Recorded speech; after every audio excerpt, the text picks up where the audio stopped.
Bonjour tout le monde, merci pour votre indulgence et d'accepter cette vidéo-là. Je vais enchaîner avec l'analyse et on va essayer de tenter de répondre à pourquoi Milan en est arrivé là. Donc, premièrement, nous on dit qu'il y a une influence importante du courant classique dans le management de Milan. Pourquoi on dit ça? D'abord, c'est parce que le fondateur de Milan, M. Milan Puskar, a été dans la compagnie, dans la gouvernance de 1961 à 2009. Donc, une gouvernance aussi peu renouvelée, on pense que le courant classique est resté, est perpétué dans le management de la compagnie.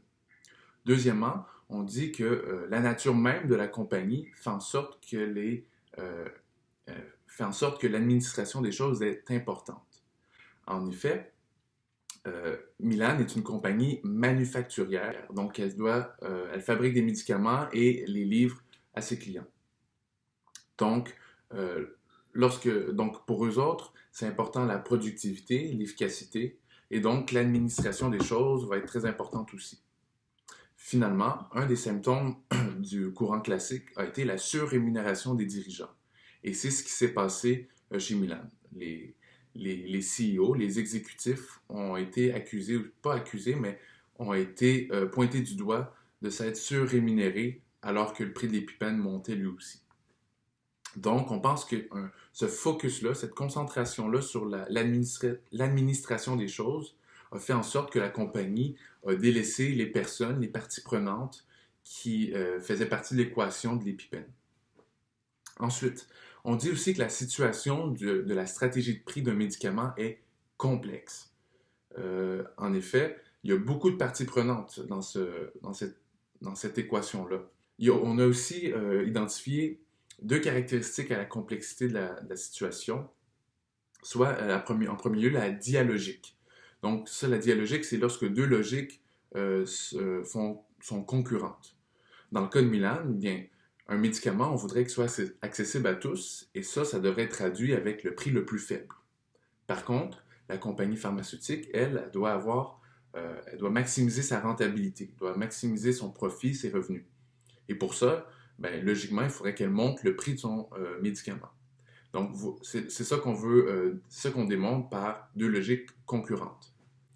Finalement, il y a aussi l'hologrammatique. Donc, l'hologrammatique, ce que c'est, la définition, c'est quand le tout est à la fois plus ou moins la somme de ses parties. Donc, qu'est-ce qu'on veut dire ici avec Milan? Eh bien, c'est que l'ensemble des pratiques d'affaires, de la stratégie de Milan, a une valeur beaucoup plus grande que ce qu'on est capable de punir. Et les compagnies pharmaceutiques bénéficient de cette complexité-là.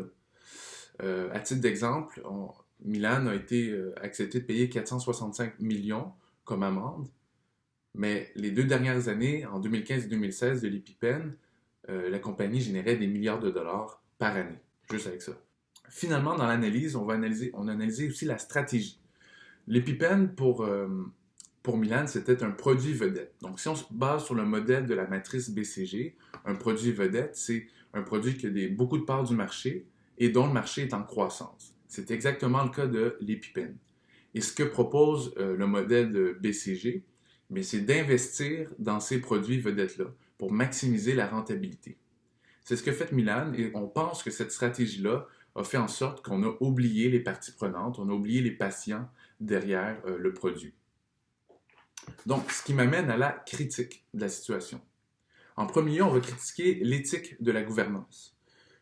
Clairement, monter le prix d'un médicament aussi important que l'EpiPen, c'est une décision éthique importante à forte intensité. Et on critique le CA de Milan de ne pas avoir bien identifié l'intensité de cette décision-là. Les deux facteurs pour qu'une décision éthique soit intense, les deux facteurs les plus importants, c'est la magnitude des effets et c'est le consensus social. La magnitude des effets, eh bien, c'est les 15 millions d'Américains qui ont besoin de l'EpiPen. Le consensus social, eh bien, c'est l'accès aux soins. Dans nos sociétés occidentales, il est unanime que l'accès aux soins devrait être donné à tous.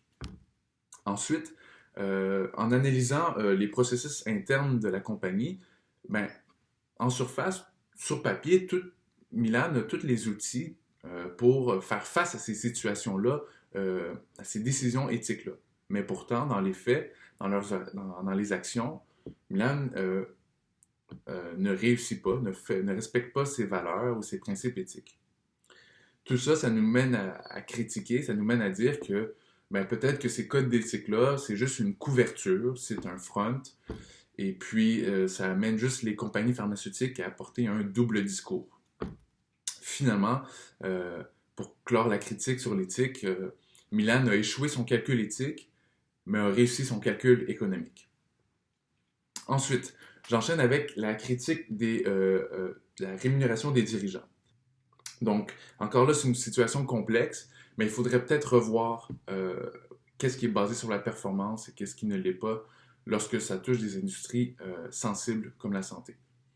Ensuite, on voudrait que le CA prenne plus de responsabilités face à ces questions-là. Entre autres, on sait que le modèle des shareholders, donc le modèle des investisseurs, c'est lui qui domine pour les compagnies privées. Mais peut-être qu'en santé, ça devrait peut-être être le modèle des parties prenantes, le modèle des stakeholders qui devrait prendre avantage.